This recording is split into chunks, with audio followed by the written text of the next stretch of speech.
Bonjour à tous et bienvenue sur Mosaïque.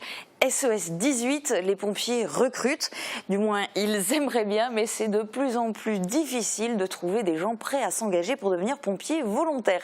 On en parlera tout à l'heure avec Anne Prime qui est sapeur première classe et puis avec Armand Young, président de l'Union départementale des sapeurs-pompiers de Moselle.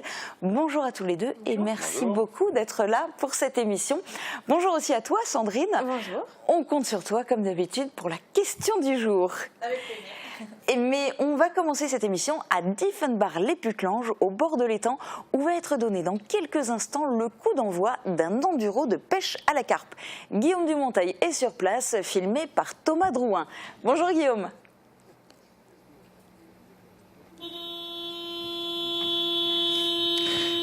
Vous l'avez entendu comme moi, le coup d'envoi de l'Enduro Carpe organisé par l'association Carpe Passion 57 vient de débuter.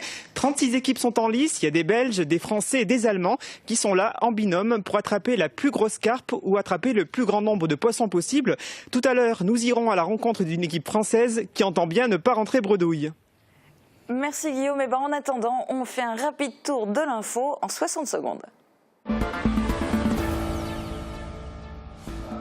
796 sarregueminoises ont couru contre le cancer. La vague rose rapporte 5 000 €. C'est avec beaucoup d'émotion que la présidente du Cannes a remis le chèque à la Ligue contre le cancer. L'occasion a été saisie par le représentant de la Ligue pour annoncer que 120 000 € sont accordés pour le futur PET scan de l'hôpital Robert Pax. Wielerwald investit dans 2 city-stades, 2 terrains d'entente dédiés au multisport. Le premier est aménagé à proximité du stade de football et l'autre à côté de l'école. Gratuits, faciles d'accès, ces stades permettent de faire du sport à l'improviste, sans rendez-vous ni réservation et sans avoir besoin d'appartenir à un club.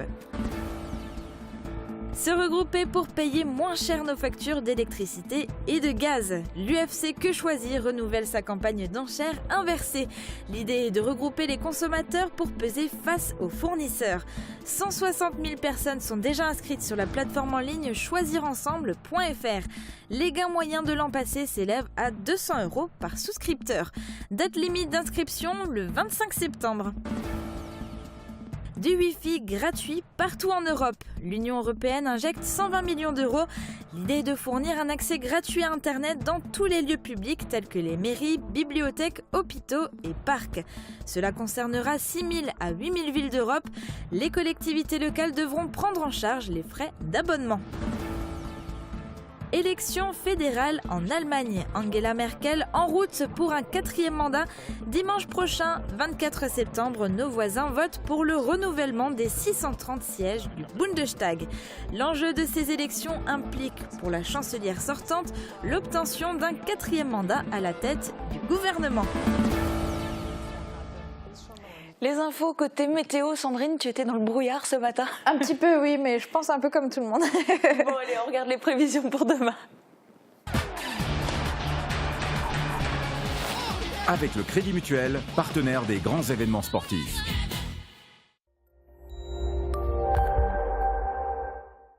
Ce matin, on s'est réveillé la tête dans le brouillard.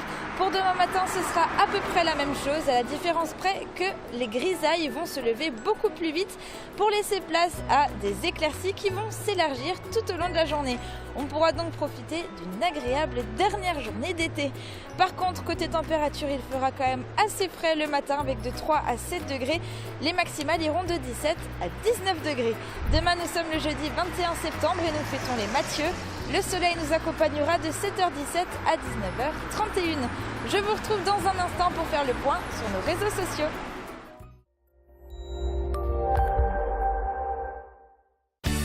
Au club Bouygues de Sarreguemines, Forbach et Saint-Avold, vous profitez du plus grand réseau 4G de France, de la puissance de la fibre et d'un large choix de téléphones portables. C'est une annonce qui a fait réagir les usagers et les cheminots, tant dans les gares que dans la presse et sur les réseaux sociaux. Les tarifs des billets de train TER ont augmenté, parfois très fortement. On fait le tour de la situation et notamment des nouveaux prix au départ de Sarreguemines.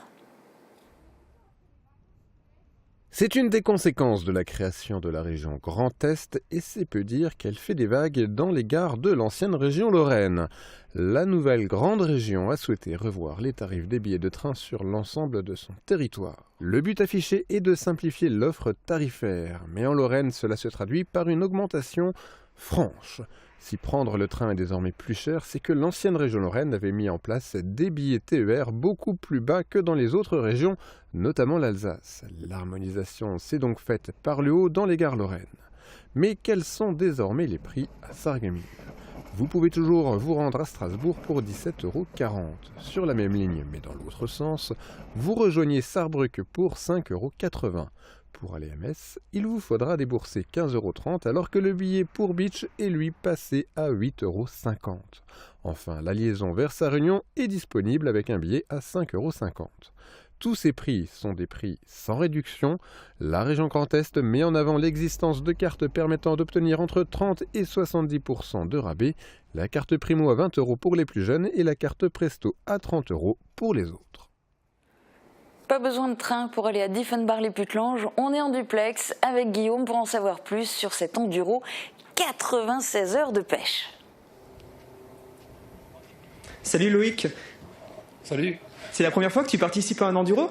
Non, c'est pas le premier que je participe. J'en ai déjà réalisé d'autres durant l'année, mais sur ce plan d'eau-là, oui, c'est le premier. Oui.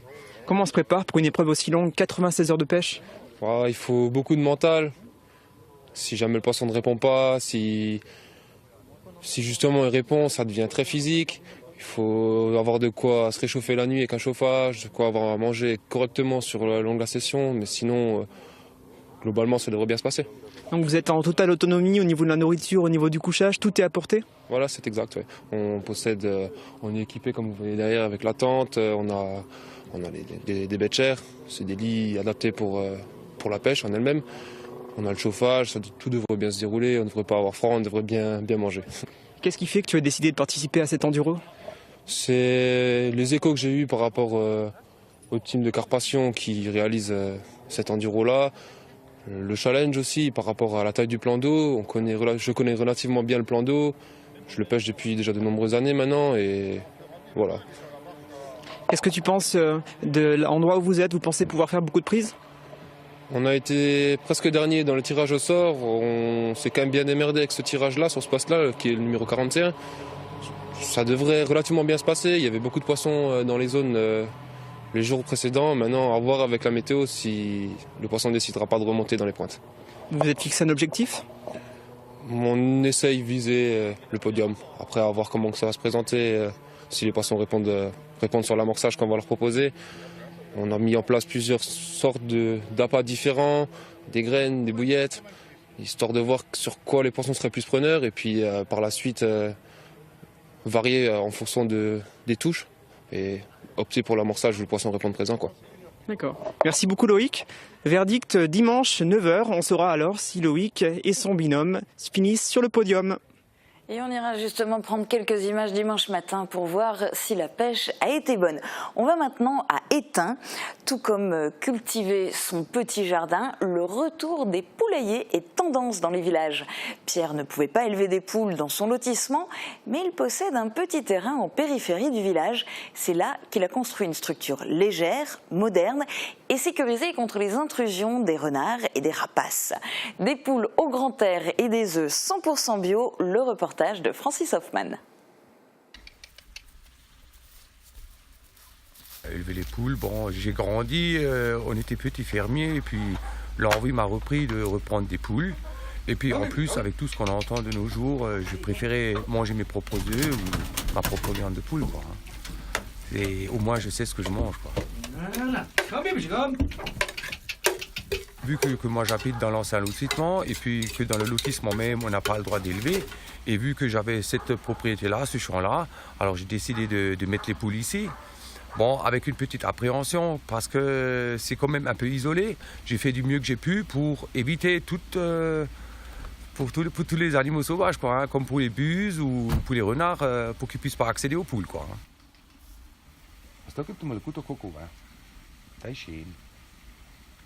J'ai installé un système autonome avec une photovoltaïque, une batterie de stockage et un moteur avec une sonde crépusculaire qui ouvre le matin quand il commence à faire jour et qui se ferme automatiquement le soir quand il va faire nuit. Et comme ça, même si je suis absent pendant un jour, le poulailler fonctionne tout seul. Parce que rien de meilleur quand on met des œufs dans la poêle, on sait d'où ils viennent et ça a quand même un autre goût que les œufs achetés dans un commerce, dans un supermarché. Allez, on passe à la question du jour. Elle ne portait pas du tout sur l'élevage de poules, mais sur les Jeux Olympiques. Ça y est, c'est officiel, les JO 2024 auront lieu à Paris. Est-ce que vous allez en profiter pour aller voir la cérémonie d'ouverture ou aller voir un sport en particulier? Dites-nous aussi si en général ces JO vous intéressent et on fera le tour de toutes vos réponses sur Mosaïque. Alors les Jeux Olympiques, c'est un sujet qui est parfois épineux. Sandrine, comment nos internautes voient les choses? Plutôt pour ou plutôt contre? Majoritairement contre quand même. Oh. Ouais. Alors pour les causes qu'on connaît bien, l'argent que ça coûte, le monde qui va être déployé dans les villes, la sécurité. Laurence nous dit, je zappe, le gouvernement ferait mieux de mettre cet argent dans les logements sociaux. Aurélie zappe, elle nous dit, il y a tellement de gens pauvres et cela va coûter une fortune, ça me fait mal. Patricia zappera aussi, elle nous explique, je ne suis pas sport et quand je vois tout cet argent qui va être dépensé alors que des milliers de personnes n'ont plus rien après le passage des ouragans, mais je regarderai quand même peut-être la cérémonie d'ouverture à la télé. Est-ce qu'il y en a quand même qui voient les choses un peu plus positivement? Parce que c'est vrai que quelque part, c'est quand même une chance et un énorme projet pour toute la France, pas seulement pour Paris d'ailleurs. Ça c'est clair, ça va être une fête historique. Ça fait quand même un sacré bout de temps que la France attend de pouvoir réorganiser les Jeux à domicile. La dernière fois, c'était en 1924 pour la 8e édition et maintenant on en est à la 33e. En 2024, on en sera à la 33e.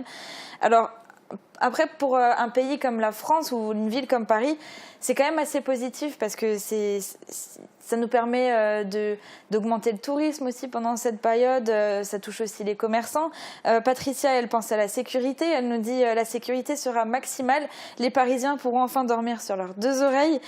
Kinette aimerait pouvoir en profiter pour aller voir la cérémonie d'ouverture en vrai. Philippe aussi est plutôt enthousiaste. Il nous dit ça serait cool. Et puis c'est Paris, c'est une ville magique. Et Sarah, elle, ne pense pas faire le déplacement, mais plutôt le regarder à la télé. Et Christo est aussi dans cette optique. Et oui, continuez à regarder la télé, surtout si c'est Mosaïque. Dans un instant, dossier spécial, les pompiers recrutent. À tout de suite.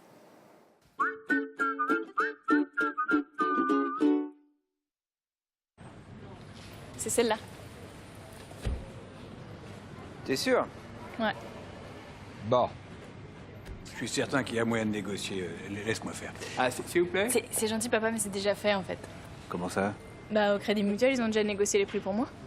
Ils prévoient même le contrat d'entretien et l'assurance aussi. Et moi, je cher à quoi, alors? Toi, t'es mon papa. Achetez votre voiture moins chère avec le Crédit Mutuel. Crédit Mutuel, une banque qui appartient à ses clients, ça change tout. Manipulation de vos aides auditives.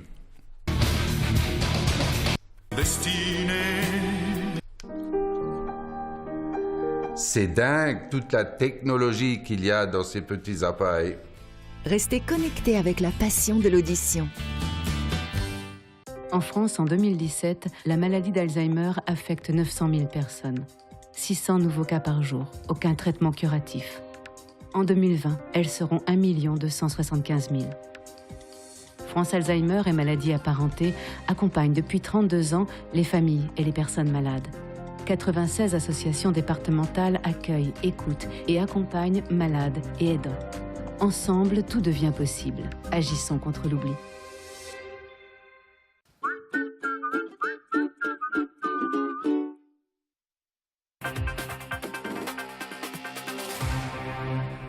D'habitude, on appelle les pompiers à l'aide. Là, ce sont eux qui ont besoin de vous. Armand Young, comment vous expliquez que ce soit devenu si difficile de recruter des sapeurs-pompiers volontaires? Bien, donc sapeurs-pompiers volontaires, si on fait un tout petit historique, dans le temps, c'était des pompiers communaux. Il y avait des gens dans les communes. Ça se transmettait souvent de famille en famille. Et les centres de secours ou les corps de sapeurs-pompiers centres d'intervention fonctionnaient avec la population locale parce que c'était un petit peu la partie associative. On faisait du pompier à côté, c'était très très bien. Après, on est passé dans deux phénomènes. Il y a eu d'une part le phénomène de la départementalisation qui a été mise en place en 2001 au niveau national. Donc nous dépendons maintenant d'un corps départemental qui est dirigé par un grand état-major à Metz. À côté de ça, on a eu le développement sociétal qui a fait que tout ce qu'on faisait, ce qu'on connaissait dans le temps, cet attachement local, il est en train de s'étioler un petit peu parce que les gens, déjà pour leur vie professionnelle, sont obligés souvent d'aller chercher ailleurs.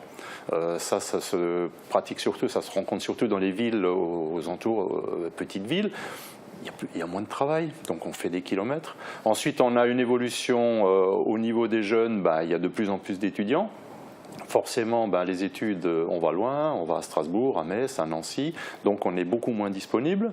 À côté de ça, dans l'évolution sociétale qu'on a connue, le monde des loisirs a énormément évolué avec l'arrivée de tout ce qui est les nouveaux médias, etc.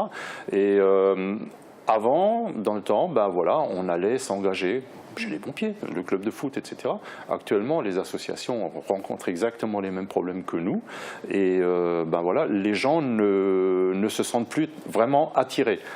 Après, on a peut-être un problème d'image, même si l'image des pompiers est toujours excellente au niveau de la population. Par contre, on fait des interventions, on en fait beaucoup, elles ont énormément augmenté également. Beaucoup de gens se disent « mais je ne serais pas capable de faire ça ». Ce qui est quelque chose qui est totalement faux. Je pense qu'on en parlera peut-être un petit peu plus tard. On va avoir l'occasion d'en parler au cours de cette émission. Et effectivement, la France entière rencontre cette difficulté à recruter des sapeurs-pompiers volontaires. Donc les pompiers appellent au secours. Un clip national a même été réalisé. Je vous propose d'ailleurs de le regarder. Ils sont 200 000 en France. Des gens ordinaires. Qui ensemble réalisent des choses extraordinaires.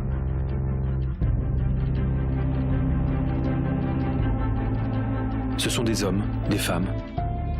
Ils sont artisans, étudiants, cadres, ouvriers ou mères au foyer. Pour certains, ça commence par un accident, par une rencontre. Pour d'autres, c'est l'envie d'être utile, de faire un don de soi. Parce que tôt ou tard, on a tous besoin d'aide. Sapeurs-pompiers volontaires. Vous avez besoin d'eux, ils ont besoin de vous. L'activité de sapeur-pompier volontaire est un engagement citoyen, compatible avec une vie de famille, une activité professionnelle ou scolaire. Vous avez entre 16 et 55 ans. Alors pourquoi attendre ? Anne Prime, pour vous, ça s'est fait par hasard ou c'était quelque part un rêve d'enfant de devenir sapeur-pompier volontaire ? Alors c'était plutôt un rêve d'enfant. Donc moi, depuis que je suis petite, je voulais faire ça. Bien que je j'avais pas de famille qui faisait ça, où j'aurais pu me dire, voilà, j'ai grandi dans ce milieu, pas du tout. J'ai toujours eu envie de faire ça. Quand j'ai eu 12 ans, j'ai eu l'occasion d'intégrer la section des jeunes sapeurs-pompiers, donc la Sarreguemines. J'ai évolué là-dedans pendant 5 ans, donc ce qui m'a appris le métier de pompier, tout ce qui est cohésion de groupe, toutes les valeurs des pompiers. Et puis les premiers gestes déjà. Et puis les premiers gestes surtout. Et donc là, ça fait 4 ans que je suis pompier volontaire. D'accord. Armand Young, vous aussi, vous êtes sapeur-pompier volontaire et non pas professionnel. Ça s'est fait comment pour vous ? Effectivement, je suis sapeur-pompier volontaire. Ça s'est fait comme ça se faisait. J'avais 2-3 copains qui étaient pompiers volontaires, qui m'en ont parlé. J'habitais dans un village, j'habitais pas Beach à l'époque parce que je suis originaire de cette ville. Et puis dès que je suis venu habiter à Beach après me marier, mon premier geste a été de demander mon engagement au corps par l'entraînement que ces copains m'ont donné. Ils m'ont donné envie de venir.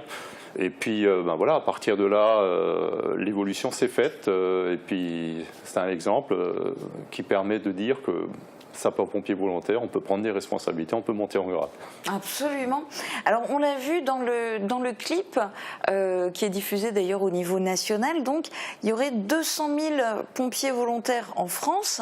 Si on regarde à l'échelle de la Moselle, il y en a combien et il en manque combien ? Donc en Moselle, nous sommes presque 5300. 4300 pompiers volontaires. 4300 pompiers volontaires. Le problème, c'est que nous avons des tranches d'âge qui nous manquent. Donc quand je reviens à 4300 pompiers volontaires, on parlera des interventions, 78 000 interventions en Moselle. Donc combien il en manque? Le chiffrage est difficile, mais dans toutes les casernes, pour pouvoir assumer une présence permanente, compte tenu des contraintes dont je parlais tout à l'heure, professionnelles, d'absence dans la journée, le principe est très simple. Plus on est capable de répondre à l'appel en journée. Et un des appels que nous lançons, c'est à des gens qui ont des disponibilités en journée. Le soir, vous rentrez chez vous, vous revenez de votre travail, le samedi, le dimanche, en général, ça se passe relativement bien, malgré quelques petites tensions à gauche et à droite.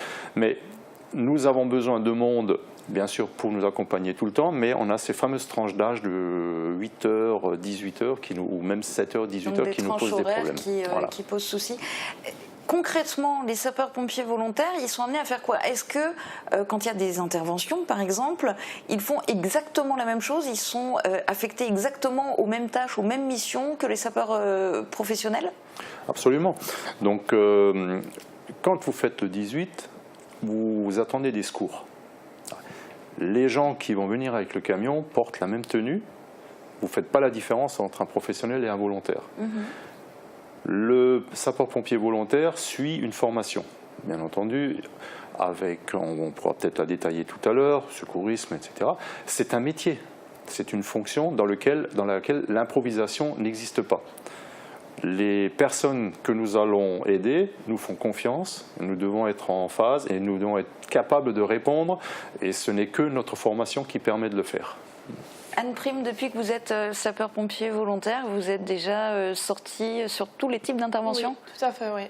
Aussi bien, donc, quand on démarre, quand on intègre le corps des sapeurs-pompiers volontaires, donc on est forcément encadré, doublé, tout ça.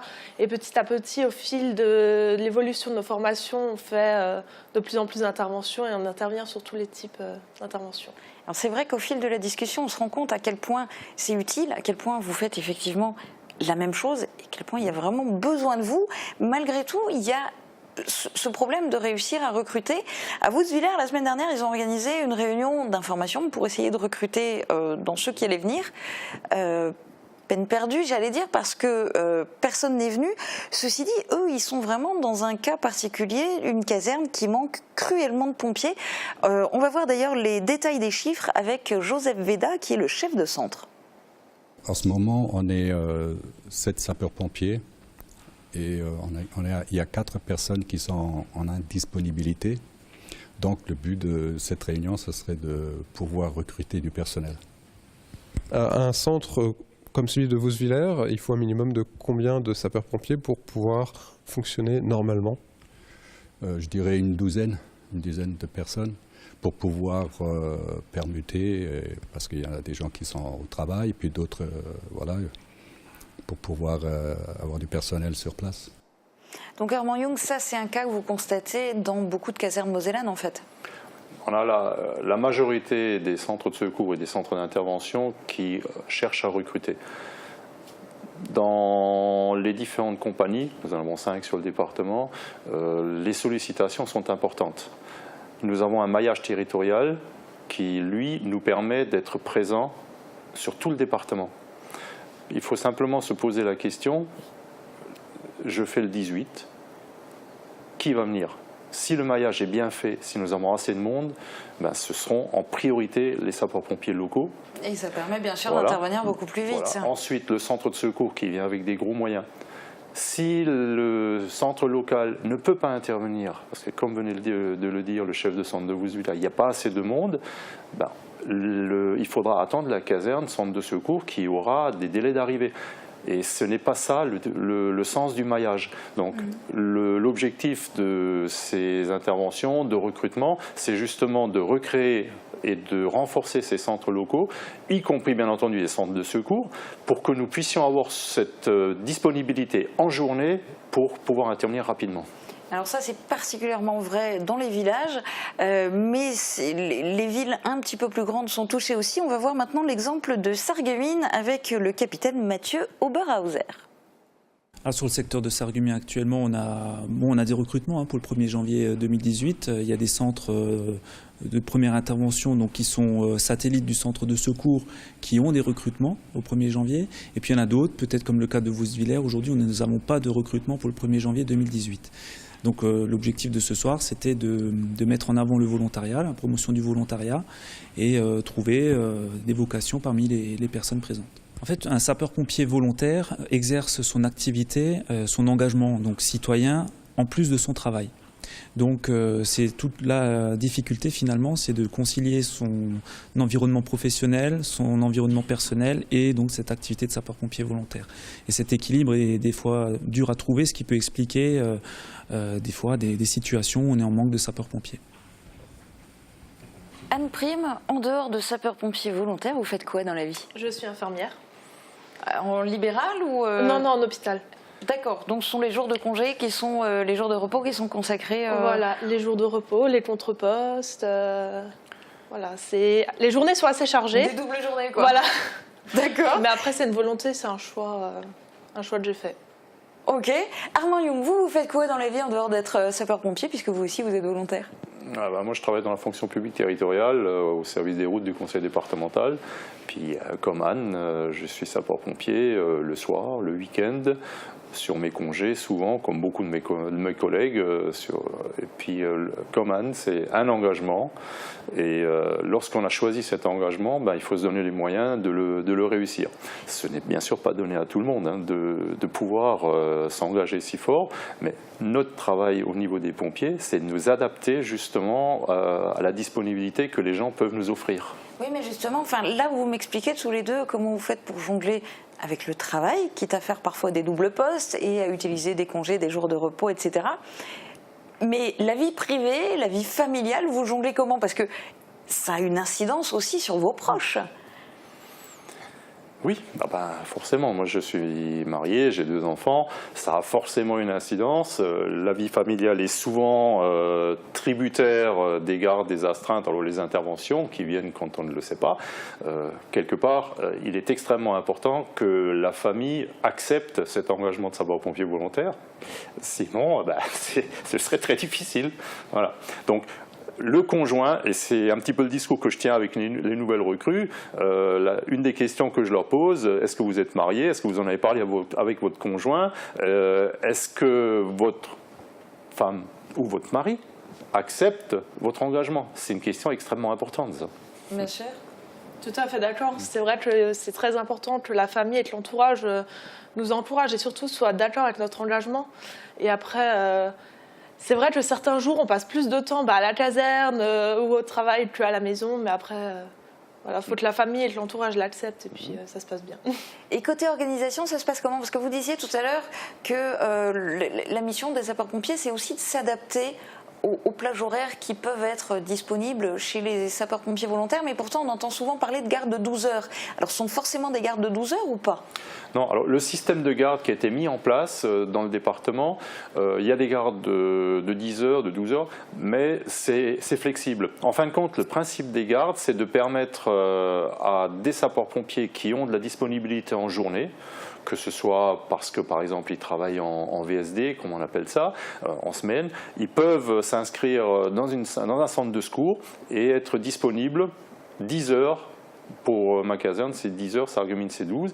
Mais on est très flexible. Quelqu'un qui ne peut être disponible que le matin, il pose une garde le matin. Nous, c'est extrêmement important qu'on ait ces gens-là. Et ça, c'est la façon de s'organiser du chef de centre. C'est en accord avec la direction. Mais le chef de centre s'organise pour justement qu'on ne laisse personne au bord du chemin. Nous, on a besoin de toutes les bonnes volontés, de toutes les compétences et de toutes les plages horaires. Et même si les gens ne peuvent pas vous consacrer 12 heures d'affilée. Alors ceci dit, il n'y a pas que cet aspect-là de garde, quel que soit le nombre d'heures, il y a aussi la formation continue qui prend beaucoup de temps. Donc là, pareil, c'est aussi une question d'organisation. Pour ma part, à Sarreguemines, on nous propose quand même beaucoup de plages horaires, aussi bien des samedis matins, en semaine, pendant les vacances, les week-ends. Donc on a toute l'année pour faire nos formations, mais c'est en s'organisant et en prévoyant vraiment les créneaux horaires, on arrive à s'organiser. Après, ça rejoint l'engagement. On sait que quand on s'engage chez les pompiers, qu'on va avoir entre guillemets, des contraintes par rapport à ça. Et on sait que si on s'engage, on va devoir faire des formations continues.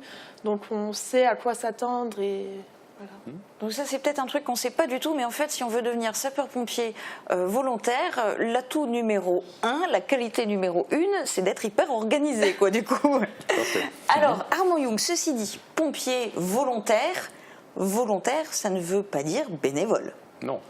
Alors, un pompier volontaire est un citoyen qui s'engage, comme le disait très justement le capitaine Oberhauser, qui s'engage, qui fait un acte citoyen pour intégrer une structure qui est le service départemental d'incendie et de secours pour porter secours. Donc, on intègre. Volontaire, ça veut dire qu'on a également des indemnités. Donc, ces indemnisations, selon le grade, varient de 8 à 11 euros de l'heure. Évidemment, on ne devient pas riche avec ça. Il faut bien savoir que bénévole, c'est gratuit. En France, on a toujours fait du volontariat. Et ce volontariat, bon, cette indemnité, qui n'est pas un salaire, ce n'est pas une paye, c'est quelque part une indemnité parce qu'on s'est engagé. Quelquefois, on peut aussi dire que c'est presque un remerciement, mais ce n'est pas du tout l'objectif. Mais les gens, ils prennent une charge, et c'est une charge lourde. Et cette indemnisation est prise tous les ans en compte. Elle est institutionnelle et elle est revalorisée régulièrement, enfin tous les ans au cours de la vie. C'est un texte, une loi qui est parue, je crois, il y a 2 ans, pour la revalorisation. Alors ceci dit, j'imagine que ce n'est évidemment pas l'appât du gain qui motive les pompiers volontaires. Chez certains, c'est une histoire de famille.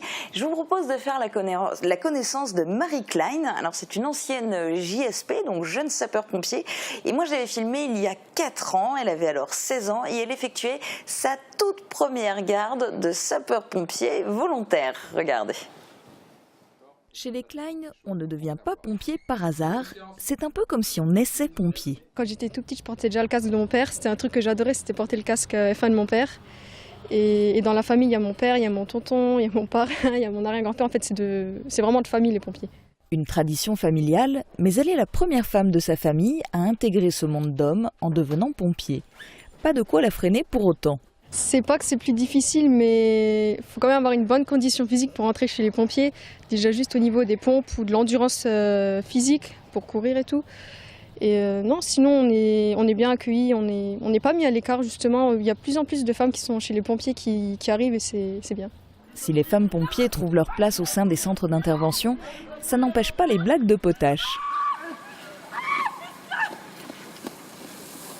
Oh les salopards! C'est comme ça, c'est de temps en temps, c'est pour... on va dire c'est des blagues qui resserrent les liens du groupe. Marie n'a que 16 ans, mais elle n'a pas froid aux yeux. Elle vient d'effectuer à Sarreguemines sa toute première garde de pompier volontaire, une garde de 12 heures assortie de tâches diverses. Entretien du matériel, vérification des engins, séances de sport, formation au maintien des acquis et bien sûr départ en intervention.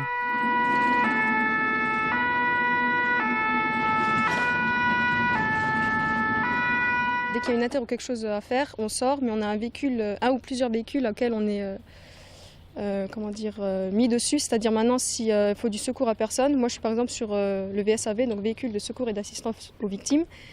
Et si ça sonne justement pour une urgence d'une victime à sauver quelconque, c'est moi qui sors. Enfin, c'est nous avec le groupe. Avec 3 interventions au cours de sa première matinée, Marie s'est tout de suite retrouvée plongée dans le bain. Beaucoup d'émotions. Au premier départ, un petit stress, l'adrénaline qui monte.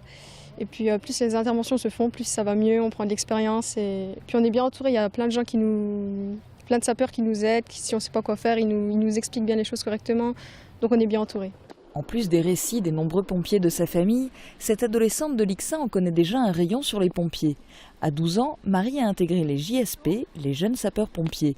Un cursus qu'elle a suivi pendant 4 ans à Roulin. Ça aide beaucoup parce qu'on a déjà les bases. C'est pas comme si on venait pour la première fois comme ça, sans vraiment connaître les casernes ou quoi que ce soit. Là, on a déjà un peu, pas d'expérience, mais on sait comment que ça se passe. Des fois, quand on faisait les cours, on pouvait voir les autres sapeurs qui en plein cours ils partaient parce que voilà, il y avait une inter.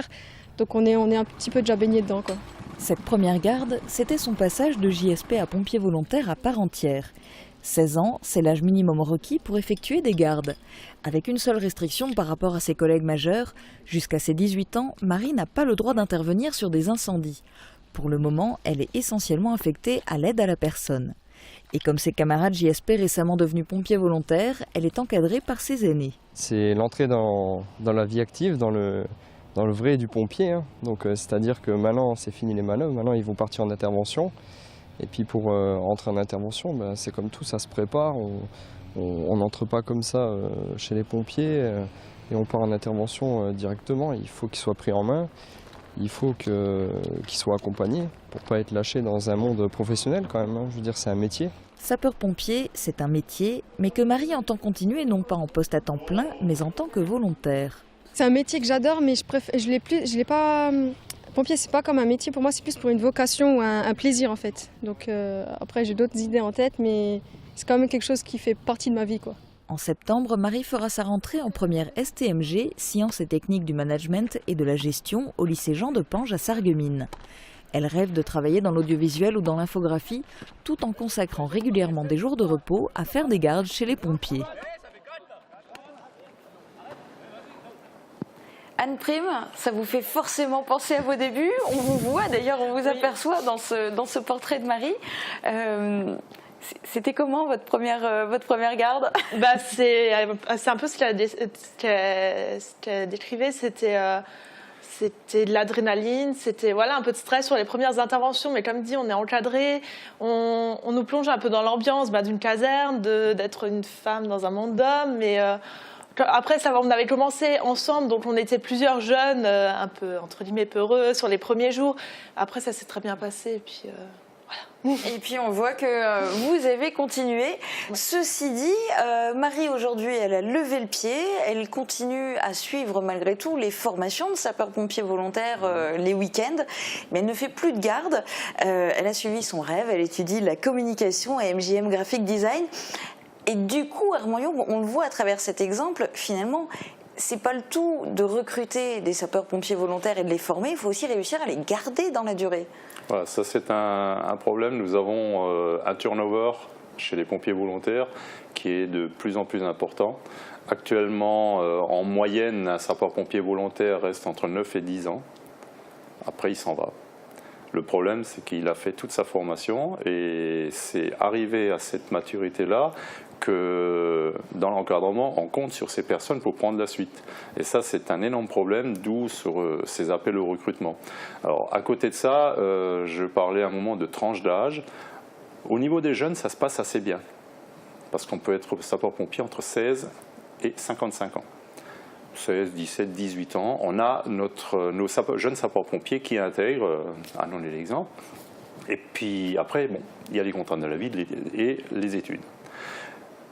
Il y a deux générations, deux cibles que nous aimerions bien recruter. Nous avons besoin surtout de gens qui ont entre 30 et 45 ans. Qui sont déjà posés dans la vie, qui peuvent déjà plus facilement s'organiser. Ces tranches d'âge manquent dans beaucoup de casernes parce que justement, le turnover fait qu'ils ne sont plus là. Alors l'idée, en fin de compte, c'est de sensibiliser ces tranches d'âge, hommes ou femmes, parce que nous avons là des adultes qui ont souvent une famille, qui sont posés, qui ont un métier, qui ont déjà une certaine expérience de la vie. Intégrer un corps de sapeurs-pompiers, bien entendu, ils vont faire les formations de base, mais ils les feront avec un œil différent, une compétence différente et surtout une maturité différente. Et ces gens-là, voilà, ça nous manque. Dans beaucoup de casernes, nous avons un trou générationnel dans cette tranche d'âge. Et si les femmes étaient la solution? On va en parler, mais je vous propose d'abord de voir ou revoir un extrait de l'intervention d'Evelyne Firtion. C'était sur ce plateau, c'était en avril dernier. Donc Evelyne Firtion, elle est conseillère départementale et elle a été chargée par Patrick Weiten, le président du conseil départemental de la Moselle, de la féminisation des casernes. On en est vraiment à l'élaboration d'un questionnaire qu'on a mis en place avec un référent, donc un commandant du SDIS. C'est un questionnaire qui va être tout à fait anonyme, qui va être adressé aux femmes, avec des questions du style comment vous intégrez-vous dans votre caserne. Donc, aux femmes pompiers. Oui, aux femmes pompiers, volontaires et professionnelles. Okay. Le but de ce questionnaire, c'est de savoir un petit peu quelles sont leurs attentes, qu'est-ce qu'on peut améliorer, et puis il faut aussi sensibiliser les femmes, celles qui hésitent un petit peu, c'est un petit peu comme en politique. Bon, en politique, on a instauré la parité, qui a été plus ou moins bien vécue puisqu'elle a été imposée. Là, il ne s'agit pas d'imposition, il ne s'agit pas non plus d'imposer il ne s'agit pas de parité non plus au sein des pompiers, mais simplement de recruter un peu plus de femmes, celles qui hésiteraient, de les encourager un petit peu, leur faciliter un petit peu la démarche, et puis pour qu'il y ait un effectif plus important au niveau des casernes, il faut remplir ces casernes aussi. Et l'autre point de vue, parce que vous qui les fréquentez du coup beaucoup, les sapeurs-pompiers hommes, ils en disent quoi? Ils ont envie qu'il y ait plus de femmes dans les casernes? Alors pour l'instant, les quelques réactions que j'ai eues quand j'ai commencé à parler de ce projet, certains sont un petit peu inquiets qu'on leur prenne un peu trop la place, un peu trop la vedette. Il faut vraiment insister, justement, vous me donnez l'occasion de l'exposer, ce problème-là. Il faut voir ça comme une complémentarité. C'est très important. Nombre de pompiers me confient quand même, malgré tout, que lorsqu'il y a des missions, des interventions de soins à la personne ou quand il y a des interventions psychologiques, les femmes sont peut-être un petit peu plus proches, c'est peut-être un petit peu plus facile pour elles d'avoir accès, c'est plus facile de se confier pour elles. Ouais. Anne Prime, la vie en caserne, quand on est une femme, ça se passe comment? Ils sont prêts à accueillir plus de femmes? Je pense que c'est peut-être un petit peu difficile au début, parce que forcément c'est à la base un monde d'hommes, et que je pense pas qu'ils aient peur qu'on leur vole la vedette, mais ils ont peut-être plus de mal à faire confiance à une femme qu'à un homme, notamment au niveau physique, en se disant une femme a moins de force, elle arrivera moins par exemple à sortir quelqu'un sur un incendie ou à utiliser du matériel. Mais je pense que justement c'est peut-être aussi là qu'il y a un travail à faire, c'est de leur prouver maintenant on peut aussi avoir des forces physiques, mais surtout on peut être, comme l'a dit Evelyne Tirsion, c'est qu'on peut être complémentaire et qu'on peut leur apporter quelque chose de plus, finalement, qu'eux ils auraient peut-être moins sur certaines interventions. Armand Young, les femmes dans les casernes, est-ce que c'est la solution? Est-ce que vous pensez que c'est plus facile de recruter des femmes sapeurs-pompiers? C'est une des populations cibles qui est prise en compte. Donc, il faut savoir qu'il y a un décret qui est paru il y a 40 ans maintenant. On fête le 40e anniversaire, on a fêté l'année dernière le 40e anniversaire de ce décret, qui ouvrait la fonction de sapeur-pompier volontaire aux femmes. Ouais, c'est pas si ancien encore. À partir de là, a été lancée par la Fédération nationale une grande campagne nationale de féminisation des corps de sapeurs-pompiers. Alors, on a entendu effectivement, comme disait Mme Firsion, des préjugés, etc. Ces préjugés, il faut les combattre. En intervention, par exemple intervention incendie, vous faites confiance à 100% à une collègue femme ou vous aurez quand même un doute par rapport à un collègue homme? Vous savez, moi j'ai un petit peu l'habitude, à Beach on a des femmes depuis très longtemps. Voilà. Il n'y a pas eu de difficulté. Un incendie, il y a le travail que chacun doit faire. Elle s'entraîne au port de l'appareil respiratoire, c'est ce qui est le plus lourd. Elle s'entraîne à travailler avec les lanciers et les tuyaux. Voilà. Il n'y a pas de difficulté particulière. Nous travaillons en binôme. Il y a toujours deux personnes. À côté de ça, pour en revenir à votre question, est-ce que c'est la solution? En tout cas, c'est une solution qu'il faut absolument développer parce que nous ne sommes pas très bons dans la féminisation des corps de sapeurs-pompiers. Nous sommes en moyenne, la féminisation en France, c'est d'environ 14% de femmes dans les corps de sapeurs-pompiers. Deux exemples, la gendarmerie approche des 18%, la police elle est à 28%. Alors si on fait quelques comparatifs, 50%, voire un petit peu plus de la population est féminine, 14%, bon, je pense qu'il y a de la marge de progression. On a un autre problème, chez les jeunes sapeurs-pompiers, nous avons 25% de filles, et il n'y en a plus que 14% lorsqu'on devient actif. Donc là aussi, il y a du travail à faire. Voilà. Alors, nous avons... Mais quel est le pourcentage des JSP qui continuent? Parce que vous dites effectivement il y a cette différence au niveau des filles, mais les garçons qui viennent quand ils sont garçons, quand ils ont 12-13 ans chez vous, chez les JSP, quelle est la proportion qui continue et qui devient ensuite professionnelle ou au moins volontaire? Difficile de donner un pourcentage parce que c'est un petit peu variable d'une caserne à l'autre, mais l'envie de tous les JSP, c'est de devenir sapeur-pompier. Sinon, on ne rentre pas dans les JSP. Bon.